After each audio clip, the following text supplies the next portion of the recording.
എല്ലാവർക്കും നമ്മുടെ ചാനലിലേക്ക് സ്വാഗതം. ചെറുപയർ തോരന്റെ റെസിപ്പി ആയിട്ടാണ് കേട്ടോ ഞാൻ ഇന്ന് വന്നിരിക്കുന്നത്. ഈ ചെറുപയർ തോരൻ ചോറിന്റെയും കഞ്ഞിയുടെയും ഒക്കെ കൂടെ നല്ലൊരു കോമ്പിനേഷൻ ആണ് കേട്ടോ. അപ്പൊ എങ്ങനെയാണ് തയ്യാറാക്കുന്നതെന്ന് നോക്കാം. 1 കപ്പ് ചെറുപയറാണ് കേട്ടോ ഞാൻ എടുത്തിരിക്കുന്നത്. 2 മണിക്കൂർ വെള്ളത്തിലിട്ട് കുതിർക്കാനായിട്ട് ഞാൻ വെച്ചിട്ടുണ്ട്.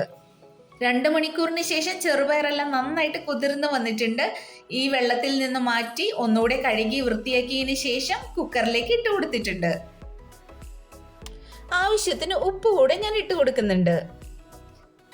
പയറ് വേവുന്നതിന് ആവശ്യമായ വെള്ളം കൂടി ഒഴിച്ചു കൊടുക്കുക. പയറിന്റെ മുകളിൽ വെള്ളം നിൽക്കത്തക്ക രീതിയിൽ വേണം കേട്ടോ ഒഴിച്ചു കൊടുക്കാനായിട്ട്.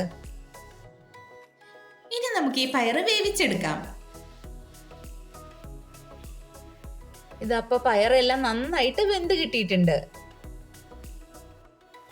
ഇനി നമുക്ക് തോരൻ തയ്യാറാക്കാം. അതിനായിട്ട് ഞാനൊരു ചട്ടി വെച്ച് കൊടുത്തിട്ടുണ്ട്. ചട്ടിയെല്ലാം ചൂടായി കഴിയുമ്പോൾ 2 ടേബിൾ സ്പൂണോളം വെളിച്ചെണ്ണ ഒഴിച്ചു കൊടുത്തിട്ടുണ്ട്.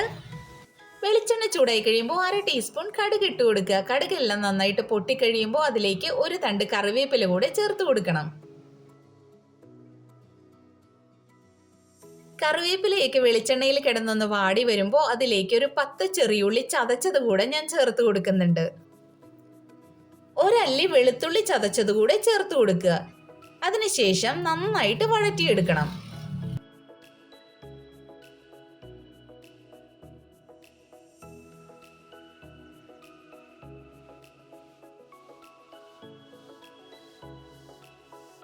ചെറിയുള്ളി എല്ലാം നന്നായിട്ട് മൂത്ത് വരുമ്പോൾ അതിലേക്ക് 1/2 ടീസ്പൂൺ മഞ്ഞൾപ്പൊടി ചേർത്ത് കൊടുക്കുക.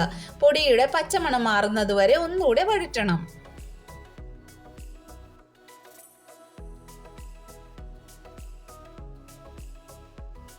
മഞ്ഞൾപ്പൊടിയുടെ പച്ചമണം എല്ലാം മാറിക്കഴിയുമ്പോൾ ഇതിലേക്ക് നേരത്തെ വേവിച്ചു വെച്ചിരിക്കുന്ന ചെറുപയർ ചേർത്ത് നന്നായിട്ട് ഇളക്കി യോജിപ്പിക്കുക.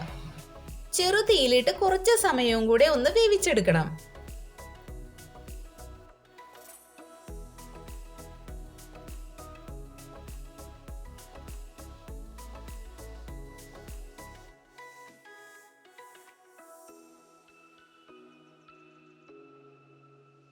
ഇതിലേക്ക് 1/4 കപ്പ് നാളികേരം ചിരണ്ടിയത് കൂടെ ഞാൻ ചേർത്ത് കൊടുക്കുന്നുണ്ട്. ഒന്നുകൂടെ എല്ലാം കൂടി ഇളക്കി യോജിപ്പിച്ചതിന് ശേഷം ഫ്ലെയിം ഓഫ് ചെയ്യുക. ഉഗ്രൻ ടേസ്റ്റ് ആണ് കേട്ടോ ഈ തോരന്. ഒരു പ്രാവശ്യമെങ്കിലും നിങ്ങൾ ഇതേപോലെ ഒന്ന് തയ്യാറാക്കി നോക്കണേ. തയ്യാറാക്കി നോക്കിയതിന് ശേഷം നിങ്ങളുടെ വിലയേറിയ അഭിപ്രായങ്ങൾ കമന്റ് ബോക്സിൽ എന്നെ അറിയിക്കുക കൂടി ചെയ്യണം കേട്ടോ. കൂടാതെ ആദ്യമായിട്ടാണ് നിങ്ങൾ ഈ ചാനൽ കാണുന്നതെങ്കിൽ നമ്മുടെ റെസിപ്പീസ് എല്ലാം ഇഷ്ടമാവുകയാണെങ്കിൽ ഒന്ന് സബ്സ്ക്രൈബ് ചെയ്ത് സപ്പോർട്ട് ചെയ്യണം എല്ലാവരും.